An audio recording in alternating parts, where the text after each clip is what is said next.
بسم اللہ الرحمن الرحیم۔ جب آمدنی نہ ہو تو تھوڑا تھوڑا خرچ کرو، کیونکہ ملاح کہا کرتے ہیں کہ اگر پہاڑ پر بارش نہ ہو تو دریا دجلہ بھی 1 سال میں خشک ہو جائے گا۔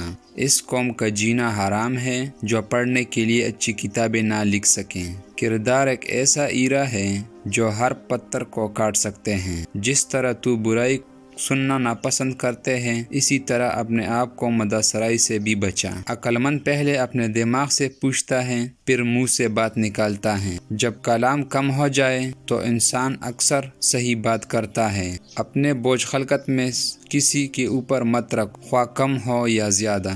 جو بندہ جلدی کے ساتھ ہر ایک بات کا جواب دیتا ہے وہ ٹھیک جواب بیان نہیں کرتا۔ ایسے بات کہو جو مخالف کے سمجھ سے بالا تر ہو۔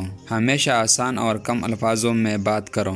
صبح نہار میں لہسن کی 2 سیڑھیاں 1 کپ لیموں کی قہوے کے ساتھ کھا لیا کرو، تمہارے پیٹ کی چربی پگھل جائے گی۔